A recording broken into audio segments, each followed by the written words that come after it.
ನ್ಯಾಯ ಕೇಳಿ ತಪ್ಪೇನಿಲ್ಲ. ಚಪ್ಪಲಿ ತಗೊಂಡೆ ಹೊಡೀರಿ, ಅದಲ್ಲೇನಿದೆ, ತಪ್ಪನರ್ದಾಗ ಹೋಗಿ ಹೊಡೀರಿ.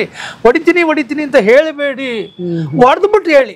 ಅವಾಗ ನಾವು ತುಂಬ ಖುಷಿ ಪಡ್ತೀವಿ. ನಿಜವಾಗ್ಲೂ ನಮಗೆ ತುಂಬ ಖುಷಿ. ಹೊಡೀರಿ, ಮೆಟ್ಟು ತಗೊಂಡಲ್ಲ, ಏನು ಬೇಕಾದ್ರೆ ತಗೊಂಡು ಹೊಡಿ, ಕೈಗೆ ಏನು ಸಿಗುತ್ತೋ ಅದ್ರಲ್ಲಿ ಹೊಡೀರಿ, ತಪ್ಪಿಲ್ಲ. ಹೊಡೆದ್ಬಿಟ್ಟು ಮಾತಾಡಿ. ಹೊಡಿತೀನಿ, ನೀವು ಹೊಡೆದ್ಬಿಡಿ, ಯಾರಾದರೂ ಇದು ಮಾಡಿ, ಏನದ ಅರ್ಥ ನಂಗೆ ಅರ್ಥ ಆಗ್ತಿಲ್ಲ. ಹೊಡಿ, ನೀನೇನು ಮಾತಾಡ್ತೀವಿ, ಅದು ವಿಲ್ ಪವರ್ ನಿನ್ನ ಹತ್ರ ಇದೆ ಅಂತ ನಮಗೂ ಗೊತ್ತು. ಹೊಡಿಗೆ ತಗೋದು ಎರಡು ಬಿಡು.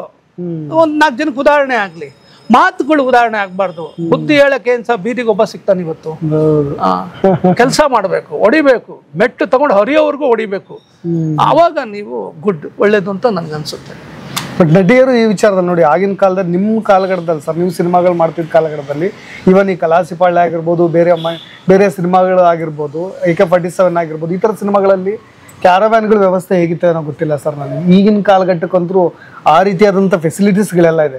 ಆಗಿನ ನಟಿಯರಿಗೂ ಈಗಿನ ನಟಿಯರಿಗೂ ಏನೋ ಡಿಫ್ರೆನ್ಸ್ ಅಂತ ಅನ್ಸುತ್ತೆ ಸರ್ ನಿಮಗೆ, ಅಥವಾ ಏನಾದ್ರು ತಿದ್ಕೊಳ್ಬೇಕಾಗಿರೋದು? ರೆಸ್ಪೆಕ್ಟ್ ಕೊಡ್ತಾ ಇರೋ ಇದರಲ್ಲಿ ಮುಂದಕ್ಕೆ ಹೋಗ್ತಾ ಇರ್ತೀವಿ, ತಿಳುವಳಿಕೆ ಮುಂದಕ್ಕೆ ಹೋಗ್ತಾ ಇರುತ್ತೆ. ಆ ಒಂದು ಇದರಲ್ಲಿ ಬೆಳವಣಿಗೆ ಬೆಳೆದಿದ್ದೀವಿ ವಿನಃ ನಿಮ್ಗೆ ಅದೇ ನಾನು ಹೇಳ್ದಂಗೆ ಯಾರೋ ಎಲ್ಲೋ ಮಾಡಿದ್ದು ಯಾವುದೋ ಒಂದು ಸಣ್ಣ ತಪ್ಪಿಗೋಸ್ಕರ ಇಡೀ ಚಿತ್ರರಂಗನ ದೂಷಣೆ ಮಾಡೋದು ತುಂಬಾ ದೊಡ್ಡ ಅಪರಾಧ. ತಪ್ಪು ಹಾಗೆಲ್ಲ ಮಾಡ್ಕೊಡ್ತು. ಬಟ್ ಈ ಮೀಟು ಕಾನ್ಸೆಪ್ಟ್ ಅಲ್ಲಿ ನೀವು ಏನಾದ್ರು ಒಂದ್ ಸ್ವಲ್ಪ ಬಲಿಪಶು ಆದ್ರಿ ಅಂತ ಅನ್ಸುತ್ತೆ ಸರ್? ಇಲ್ಲ, ಯಾರೋ ನನಗೆ ಇದು ಮಾಡಿದ್ರು ಅಷ್ಟೇ. ಅಂದ್ರೆ ನನಗೆ ಕ್ಯಾಮ್ರಾ ಇಟ್ಕೊಂಡ್ ಬಂದಿದ್ರು, ಮಾತಾಡಿದ್ರು, ಇದು ಮಾಡಿಸಿದ್ರು, ಮಾಡಿದ್ರು, ತಪ್ಪೇನಿಲ್ಲ, ಮಾಡ್ಲಿ, ಏನ್ ತೊಂದ್ರೆ ಏನಿಲ್ಲ. ಅದ್ರಲ್ಲಿ ನನಗೆ ನಾನು ಅವೆಲ್ಲ ಕೇರು ಮಾಡಲ್ವಲ್ಲ, ಉಗ್ದಿದ್ದೀನಲ್ಲ ಕ್ಯಾಕರ್ಸಿ.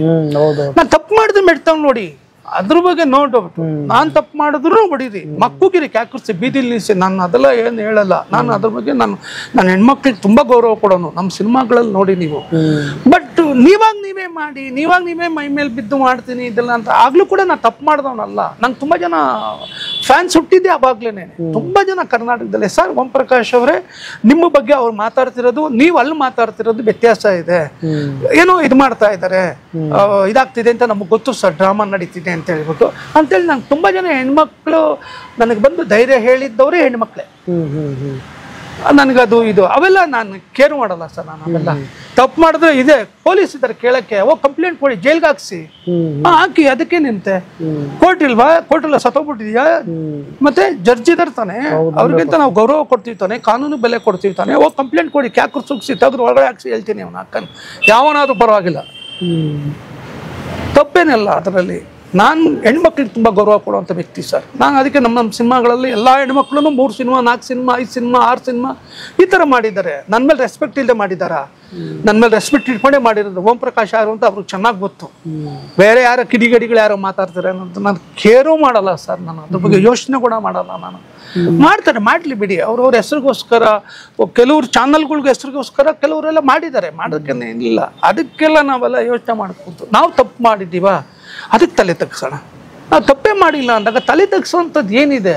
ಏನಕ್ಕೆ ತಲೆ ತಗ್ಗಿಸ್ಬೇಕು? ಮಾಡಿದ್ದೀವಲ್ಲ, ಕೆಲಸ ಮಾಡಿದ್ದೀವಿ, ನಮ್ಮಿಂದ ಎಷ್ಟು ಕೆಲಸಗಳು ನಡೀತಿದೆ. ಅದು ಅಹಂಕಾರದಲ್ಲಿ ನಾನು ಮಾತಾಡ್ತಾ ಇಲ್ಲ, ತುಂಬ ರೆಸ್ಪೆಕ್ಟಬಲ್ ಮಾತಾಡ್ತಾ ಇದ್ದೀನಿ. ನಾವು ಯಾವತ್ತಿದ್ರೂ ಹೆಣ್ಮಕ್ಳಿಗೆ ತುಂಬ ಗೌರವ ಕೊಡ್ತೀವಿ. 1 ವರ್ಷದಲ್ಲಿ ಯಾರೋ ಹೊಸ ಪ್ರೊಡ್ಯೂಸರ್ಸ್ಗೂ ಭಾಳ ಕನ್ಸಿಟ್ಕೊಂಡು ಬರ್ತಾರೆ ಸರ್. ನೆಕ್ಸ್ಟ್ ಒಂದು ಸಿನಿಮಾ ಮಾಡ್ತಾರೆ, ಅದಾದ ನೆಕ್ಸ್ಟ್ ಇಯರ್ ಅವ್ರಿಗೆ ಇರೋದೇ ಇಲ್ಲ. ನೆಕ್ಸ್ಟ್ ಯಾವುದೋ ಒಂದು ಸಿನಿಮಾ ಮಾಡಲಿಕ್ಕೆ ಮತ್ತೆ ಧೈರ್ಯ ಮಾಡೋದೇ ಇಲ್ಲ.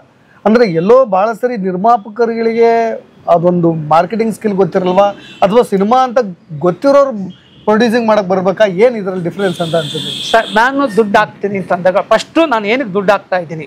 ಇಲ್ಲಿ ಬಾವಿ ಇದೆ, ಈ ಬಾವಿಲಿ ನಾನು ದುಡ್ಡು ಹಾಕ್ತಿದ್ದೀನಿ, ಅದನ್ನಾದ್ರೂ ತಿಳ್ಕೊಳ್ಳಿ. ಒಂದು, ಈ ಸಿನಿಮಾ ಮಾಡ್ತಿದ್ದೀನಿ, ಈ ಸಿನಿಮಾ ಏನಕ್ಕೆ ಮಾಡ್ತಾ ಇದ್ದೀನಿ ಅದನ್ನಾದ್ರೂ ತಿಳ್ಕೊಳ್ಳಿ. ನೀವು ಇಲ್ಲಿ ಕಿವಿ ಗೂವ ಇಡೋದಾಗ್ಲಿ ಮತ್ತೆ ಗಂಟೆ ಹೊಡಿಯೋದಾಗ್ಲಿ ತುಂಬಾ ಜನ ಇದ್ದಾರೆ, ಇಲ್ಲ ಅಂತ ನಾನು ಹೇಳಲಿಲ್ಲ ಸರ್. ಇನ್ನೇ ಅದನ್ನ ನಂಬಿಟ್ಟು ಏನಕ್ಕೆ ಸಿನಿಮಾ ಮಾಡ್ತೀಯಾ? ಗೊತ್ತಾಗಲ್ವಾ ಅಷ್ಟು ದುಡ್ಡು ಹಾಕ್ಬೇಕಾದ್ರೆ? ನೀವು ಲಾಸ್ ಆದಾಗ ನೀವು ಮಾತಾಡೋ ಮಾತುಗಳನ್ನ ಮಾತಾಡೋಕ್ಕಿಂತ ಪಿಕ್ಚರ್ ಮಾಡೋಕ್ಕಿಂತ ಮುಂಚೆನೇ ಮಾತಾಡ್ಕೊಳ್ಳಿ. ಕನ್ನಡಿ ಮುಂದೆ ಕುತ್ಕೊಳ್ಳಿ, ನಾನು ಇಂಥವ್ರು ಯಾರೋ ಬಂದಿದ್ದಾರೆ, ಈ ಸಿನಿಮಾ ಮಾಡ್ತಾ ಇದ್ದಾರೆ, ಕುತ್ಕೊಳ್ಳಿ, ಯೋಚನೆ ಮಾಡಿ. ನೀವು ಈ ಸಿನಿಮಾ ನಿಮಗೆ ಗೊತ್ತಾಗಿ ಕಾಸು ಹಾಕಿ, ಗೊತ್ತಾಗದೆ ಕಾಸೇ ಹಾಕಬೇಡಿ, ತಿಳ್ಕೊಂಡು ಕಾಸು ಹಾಕಿ, ತಿಳಿದಕ್ಕೆ ಪಿಕ್ಚರೇ ಮಾಡಬೇಡಿ. ಯಾರು ಹೇಳಿದ್ ನಿಮಗೆ ಪಿಕ್ಚರ್ ಮಾಡಿ ಅಂತ ಹೇಳ್ಬಿಟ್ಟು? ನಿಮ್ಮ ನೋಡು ನಮ್ಗೆ ಅಯ್ಯೋ ಅನ್ಸುತ್ತೆ. ಎಲ್ಲ ಪಿಕ್ಚರ್ ಎಲ್ಲ ಮಾಡಾದ್ಮೇಲೆ ಇದಾಯ್ತು, ಹಂಗಾಯ್ತು, ಹಿಂಗಾಯ್ತು ಅಂತ ಫೀಲ್ ಮಾಡ್ತೀರಾ. ಈ ಗಲಾಟೆ, ಈ ಬೈಗ್ಳ, ಈ ಒಂದು ಚಾಲೆಂಜಿಂಗು ಸಿನಿಮಾ ತೆಗಿಯೋಕ್ಕಿಂತ ಮುಂಚೆ ಇಟ್ಕೊಳ್ಳಿ. ಯಾರೇ ನಿರ್ಮಾಪಕರಾಗಲಿ, ಏನು ತೆಗಿತಿದ್ಯಾ ನನಗೆ ಹೇಳು ಅಂತೇಳಿ, ಕತೆ ಕೇಳಿ, ಈ ಕತೆ ಚೆನ್ನಾಗಿದೆಯಾ ಅಂತ ಯೋಚನೆ ಮಾಡಿ. ಈ ಸಿನಿಮಾ ಮಾಡಿದ್ರೆ ನಾನು ಚೆನ್ನಾಗಾಗ್ತೀನ, ಒಂದು ಒಳ್ಳೆ ಸಿನಿಮಾ ಕೊಡ್ತೀನ, ನಾನು ಇನ್ನೂ ಚಿತ್ರರಂಗದಲ್ಲಿ ಉಳ್ಕೋತೀನ, ಇದನ್ನೆಲ್ಲ ಯೋಚನೆ ಮಾಡಿ. ಏನು ಇಲ್ಲದೆ ಏನೋ ಒಂದು ಚೂಲ್ಗೋಸ್ಕರ ಸಿನಿಮಾ ಮಾಡ್ಬಿಡೋಣ, ಹೋಗ್ಬಿಡುತ್ತೆ, ಈ ಸಿನಿಮಾ ಮಾಡ್ಬಿಟ್ಟು ಜನ ನೋಡ್ಬಿಡ್ತಾರೆ. ಹೆಂಗೆ ನೋಡ್ಬಿಡ್ತಾರೆ? ಜನಕ್ಕೆ ಇಷ್ಟ ಆಗಬೇಕಲ್ಲ ನೀ ತೆಗೆಯೋದು. ನೀವು ಪಿಕ್ಚರ್ ಎಲ್ಲ ತೆಗೆದ್ಮೇಲೆ ಮಾತಾಡ್ತೀರಾ? ಸಿನಿಮಾ ತೆಗಿಯೋಕ್ಕಿಂತ ಮುಂಚೆ ಮಾತಾಡ್ಕೊಳ್ರಿ, ಫಸ್ಟ್ ಮಾತಾಡ್ಕೊಳ್ಳಿ, ಆಮೇಲೆ ಪಿಕ್ಚರ್ ಮಾಡಿ ಅಷ್ಟೇ. ಬಟ್ ಈ ಸಿನಿಮಾ ಎಷ್ಟು ಎಕ್ಸ್ಪೆನ್ಸ್ ಆಗುತ್ತೆ ಅದಕ್ಕಿಂತ ಡಬಲ್ ಖರ್ಚಿಗೆ ಮಾರ್ಕೆಟಿಂಗ್ ಆಗ್ತಿದೆ. ಯಾಕೆ ಮಾಡ್ತೀರಾ? ಯಾರು ಹೇಳಿ ನಿಮ್ಗೆ ಮಾಡು ಅಂತ ಹೇಳ್ಬಿಟ್ಟು? ಮಾಡಬೇಡಿ ನೀವು. ನಿಮ್ಗೆ ಯಾರು ಮಾಡಕ್ಕೆ ಹೇಳಿದ್ದು? ಕತೆ ಕೇಳಿ, ಇದು ಮಾಡಿ. ದೊಡ್ಡ ದೊಡ್ಡ ನಿರ್ಮಾಪಕರುಗಳು ಎಷ್ಟು ಜನ ಇದ್ದಾರೆ ಗೊತ್ತಾ ಸರ್? ಕತೆ ಕೇಳ್ತಾರೆ, ಏನು ಬಡ್ಜೆಟ್ ಇದಕ್ಕೆ? ಹೌದಾ, ನೋಡಪ್ಪ ಇಷ್ಟು ಬಡ್ಜೆಟ್ ಇದಕ್ಕೆ, ಈ ಕಡೆ ಇಷ್ಟು ಆಗ್ತಿ, ರೆಡಿ ಇರ್ತೀನಿ, ಇದನ್ನ ಮೀರಿ ನೀನು ಮಾಡಿಕೊಡ್ತು. ಇದು ರೂಲ್ಸ್. ಆ್ಯಕ್ಚುಲಿ ಎಂತೆಂಥ ಸಿನಿಮಾಗಳು ಮಾಡಿಲ್ಲ, ಎಂತೆಂಥ ಪ್ರೊಡ್ಯೂಸರ್ಸ್ ಇಲ್ಲ ನಮ್ಮ ಕರ್ನಾಟಕದಲ್ಲಿ.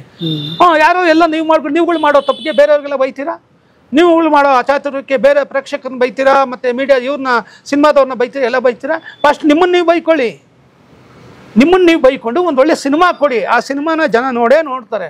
ಆಮೇಲೆ ಒಂದು ತಿಳ್ಕೊಳ್ಳಿ, ಮಾತಾಡೋ ಪ್ರತಿಯೊಬ್ಬ ವ್ಯಕ್ತಿಗಳು ದಯವಿಟ್ಟು ಪ್ಲೀಸ್, ನೀವು ಸಿನಿಮಾ ಚೆನ್ನಾಗಿದ್ದರೆ ನೀವು ಕರೆಯೋದೇ ಬೇಕಿಲ್ಲ, ಸಿನಿಮಾ ಕರೆಯುತ್ತೆ ಪ್ರೇಕ್ಷಕರನ್ನ. ಬನ್ನಿ ಸಿನಿಮಾ ನೋಡಿ ಅಂತ ಹೇಳ್ಬಿಟ್ಟು. ಇದಕ್ಕೆ 1000 ಉದಾಹರಣೆ ಕೊಡ್ತೀನಿ ಬೇಕಾದರೆ ನಾನು.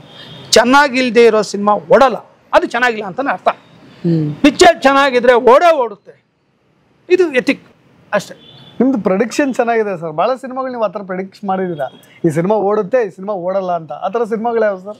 ತುಂಬಾ ಹೇಳಿದ್ದೀನಿ ಸರ್ ನಾನು, ತುಂಬಾ ಅಂದ್ರೆ ತುಂಬಾ ಹೇಳಿದ್ದೀನಿ. ನಾವು ಪಿಕ್ಚರ್ ಶುರುಗಿಂತ ಮುಂಚೆ ಹೇಳಿದ್ದೀನಿ ನಾನು, ಶುರುಗಿಂತ ಮುಂಚೆ ಹೇಳಿದ್ದೀನಿ ನಾನು. ಒಂದೇ ಮಾತ್ರ ಹೇಳಿದ್ದೆ ಮೇಡಮ್ಗೆ, ಮೇಡಮ್ ಇದು ಹೋಗಲ್ಲ, ಇದು ಕತೆ ನೀವು ನನ್ನ ಕತೆ ಹೇಳ್ತಾ ಇದ್ದೀರಾ, ನನಗೆ ಇಷ್ಟ ಆಗ್ತಿಲ್ಲ, ಈ ಟೆರರಿಸಮ್ ಇವೆಲ್ಲ ಗೊತ್ತಿಲ್ಲ ಮೇಡಮ್, ದಯವಿಟ್ಟು ರಿಕ್ವೆಸ್ಟ್ ಮಾಡಿ ಹೇಳಿ, ಬೆಗ್ ಮಾಡಿ ಕೇಳಿದ್ದೀನಿ ಆ ಎಮ್ಮನಿಗೆ. ಅವ್ರಿಗೆ ದೊಡ್ಡ ಪ್ರೊಡ್ಯೂಸರ್ ಅವರು, ಭಾರತೀಯ ದೊಡ್ಡ ರೈಟ್ರು, ನಿಮಗೆ ಗೊತ್ತಿರ್ಬೋದು ಟೆರರಿಸಮ್ ಬಗ್ಗೆ, ಜನಗಳಿಗೆ ಗೊತ್ತಿರ್ಬೇಕಲ್ಲ ಏನು ಅಂತ ತಿಳ್ಕೊಳಕ್ಕೆ. ಅದಕ್ಕೇನೇನೋ ಮಾತುಗಳಾಯ್ತು. ಸರಿ, ನಿಮ್ ಕರ್ಮ ಮಾಡ್ಕೊಳ್ಳಿ, ಅದಕ್ಕೆಲ್ಲ ನಾವು ಯೋಚನೆ ಮಾಡಕ್ ಹೋಗಲ್ಲ, ನಿಮ್ ಕರ್ಮ ಅದು. ನಂಗೆ ರಾಘವೇಂದ್ರ ರಾವ್ ಡೈರೆಕ್ಟರ್ ಬಂದು ನನಗೆ ಕೇಳಿದ್ರು, ಓಂ ಪ್ರಕಾಶ್ ರಾವ್ ఎలా చేసావు ಇಲ್ಲಿ దగ్గర ಪಿಕ್ಚರ್ నువ్వు ఏంటయ్యా ఈయన ఇలా చేస్తారు ಅಂತ ಹೇಳ್ಬಿಟ್ಟು ನನಗೆ ಕೇಳಿದ್ದಾರೆ. ರಾಘವೇಂದ್ರ ರಾವ್ ಅವ್ರು ಇದ್ದಾರೆ, ಹೋಗಿ ಕೇಳಿ ಬೇಕಾದ್ರೆ, ಕೇಳಿದಿರಾ ಇಲ್ವಾ ಅಂತ ಹೇಳ್ಬಿಟ್ಟು. ಏನ್ ಈ ತರ ಟಾರ್ಚರ್ ಮಾಡ್ತಾರೆ ಇವರು ಅಂತ ಹೇಳಿದ್ರು. ನನಗೆ ಬಂದು ಹೇಳಿದ್ರು, ಹೆಂಗ್ ಮಾಡಿದ್ರಿ ನೀನು ಅವ್ರ ಜೊತೆ ಪಿಕ್ಚರ್ ನೀನು ಇದನ್ನ ಅಂತ ಕೇಳಿದ್ರು.